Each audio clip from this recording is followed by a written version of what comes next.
Girl, you got it. Girl, you got it. Girl, you got it. Girl, you got it. Wow. Girl, you got it. Girl, you got it. Happy hump day and welcome back to the Urban Girl Corporate World Podcast, your one-stop shop for all things winning at work. I'm your dopest hostess with the mostest, Nicole, and I am so excited that you came back for another episode. As you can see, we are not in our typical home studio today. I am coming to you recording from, obviously, Black Hat MEA in Saudi Arabia. So special thanks to the amazing people that you can't see behind the screen who partnered with me to make this happen. So really excited to take over their beautiful studio here in Riyadh, live on the expo floor of Black Hat MEA. Now, as you know, this season we're doing a little bit of a collective of shorts, right? So I thought it was really important because I meet so many people, and the interesting thing is, regardless if I meet these people at tech conferences or if I speak at their company individually or I meet them at an IONS event, I usually get a collective of similar questions, believe it or not. So I figured, you know what? Let's do a season of shorts where I can answer those FAQs. I've dropped a couple episodes already where I've answered some, but today, since I am here at a conference that I had the pleasure to speak at, I had a really great session on gaming cybersecurity where I got to sit down with the CISO at Xbox to talk through all the things that we do on the day-to-day and where we see the industry going. I figured, why not do a podcast that talks about how to put together a great talk? Right? After I spoke at Afrotech 2024, a young lady reached out. She was putting together a TED Talk and she wanted some tips on how to put together a good speech. I also helped some of my clients at IONS. I worked with one of their cybersecurity executives on putting together a presentation for a board meeting that they had approaching, and we did some really cool things with deepfake technology to explain the risks of that threat in their industry or what have you, right? So I wanted to talk today about a few tips that I've learned the hard way many times throughout my years in putting together a good talk. So first of all, I just want to call out that you can use these tips for any type of presentation that you're giving, whether it be an update to your manager or your team. If you are recording a podcast, you're going to be featured on a podcast, or maybe you're talking at your company's town hall meeting. If you have a client call where you're pitching something or giving an update, or you're a product development or a product management leader, right? If you're giving a conference talk or a presentation, or you're doing your own TED Talk, these different tips are going to be transferable. All right. So let's start with the first thing. First things first, it is important that you operate in purpose on purpose. And typically when you're giving a talk or a presentation, there are typically three different purposes that talk will solve, okay? The first one is to inform, the second is to persuade, and the third is entertain. So before you proceed to give a speech, think about what the purpose of that talk is going to be and make sure that you craft your roadmap for that conversation around that purpose, okay? The second thing, I want you to understand how important it is to know your audience, okay? Who are the people that you're going to be talking to? If it's a conference, what's the common thread, right? So at RSA, I know I'm talking to security practitioners of all levels, and there will likely be some vendors in the space, right? At Afrotech, I know I'm going to be talking to a more junior cohort of students, right, and young professionals who are likely looking to find their path in cybersecurity or looking to understand and learn different things about what's happening in the industry so that they can figure out where to focus and maybe move towards in their careers. Other times this year, for example, I spoke at Microsoft, right? So a very, very niche group. I talked to the product management and cybersecurity group. And I'm saying all this because it's important to understand that you keep the attention of your audience. And not only that, you want to make sure that you highlight the with them for them, right? The what's in it for me.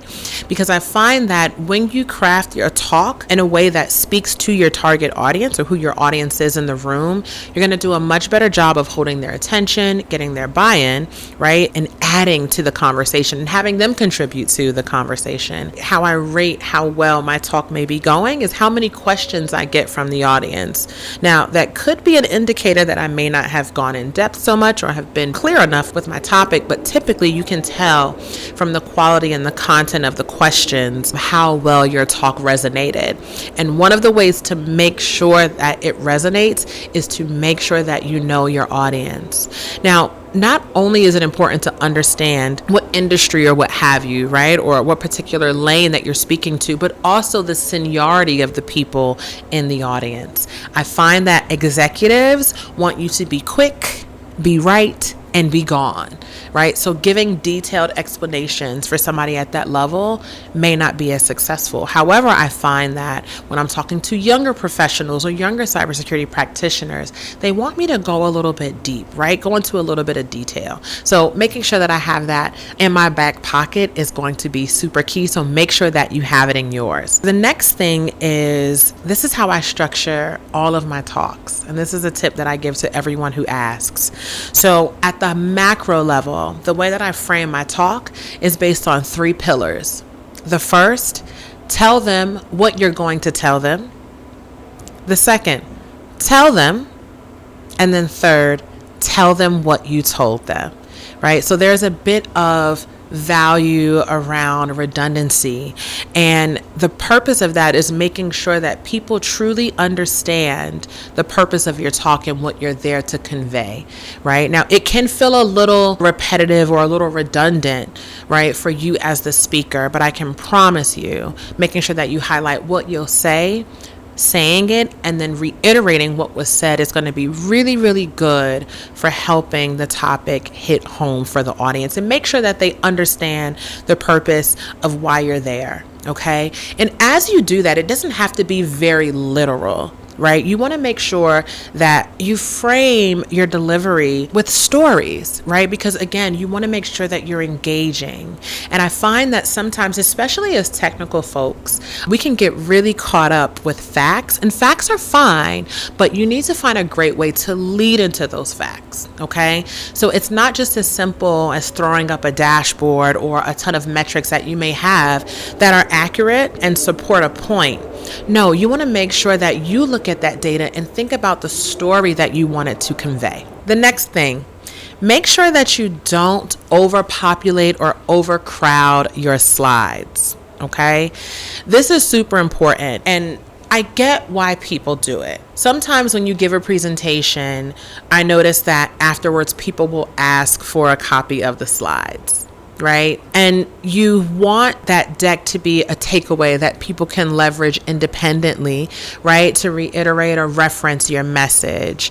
However, when you're delivering your presentation, I have found time and time again, because I've made this mistake, that when you put too much information on your slide, what will happen is that people will no longer be listening to you and they will begin to read the slide. Okay, so try to find a nice balance between under and overpopulating your slides. Me personally, I love an underpopulated slide, right? I've seen some great speakers have slides with just one word on it, right? It's the message that they want to convey, and it allows the audience to refer back and lean into their delivery, right? Which is essentially what you want. And the goal there is to convey the message so well that once they step away from the presentation, they can leverage it as a reference, but they're going to speak so passionately about what you conveyed that they don't need the slide to be really heavy.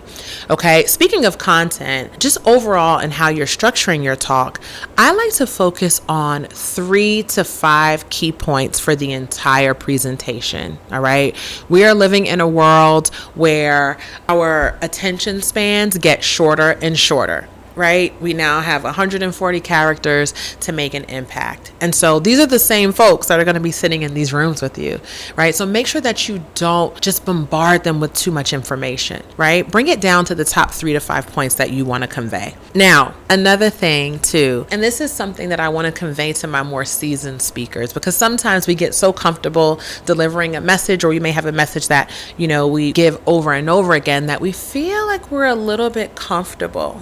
Right? Well, I want you to know that even if you've delivered a talk time and time again, or especially if this is one of your first times delivering a talk, make sure that you practice. Okay?